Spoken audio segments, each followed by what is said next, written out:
মাদ্রাসা শিক্ষার গুরুত্ব দিলে ইতিহাস বদলে যাবে। বাগারপাড়া ধর্ম উপদেষ্টা অফম খালিদ হোসেন। আপনারা দেখছেন সমাজের চিত্র টিভি সংবাদ। সাঈদ ইবনে হানিফ ভিডিও সূত্রে দেখুন বিস্তারিত।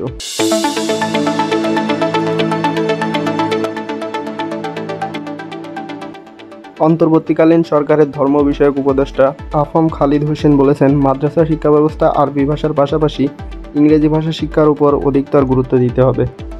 ইতিপূর্বে মাদ্রাসা শিক্ষার্থীরা আরবি ও ইংরেজি শিক্ষায় দক্ষতা অর্জন করে দেশের সেবায় গুরুত্বপূর্ণ ভূমিকা পালন করেছেন।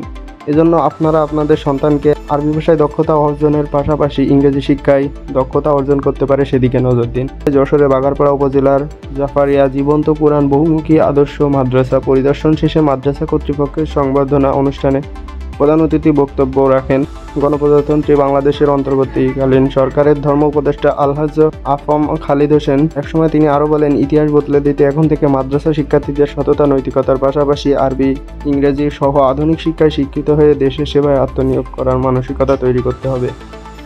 সাবেক ধর্ম এবং পানি সম্পদ মন্ত্রী এম নাজিমুদ্দিন আল আজাদ এর সভাপতিত্বে এই সংবর্ধনা অনুষ্ঠানে বিশেষ অতিথি হিসেবে উপস্থিত ছিলেন যশোর জেলার জেলা প্রশাসক আজহারুল ইসলাম, অতিরিক্ত পুলিশ সুপার এবং ঢাকা সুপ্রিম কোর্টের আইনজীবী অ্যাডভোকেট গাজী এনামুল হক, বাগারপাড়া উপজেলা নির্বাহী অফিসার শোভন সরকার, থানা ভারপ্রাপ্ত কর্মকর্তা ওসি তাইজুর রহমান প্রমুখ। অনুষ্ঠানে স্বাগত বক্তব্য রাখেন মাদ্রাসার পরিচালক মাওলানা মোহাম্মদ ইলিয়াস হোসেন। সমাজের চিত্র টিভি সংবাদের সাথে থাকার জন্য আপনাদের অসংখ্য ধন্যবাদ।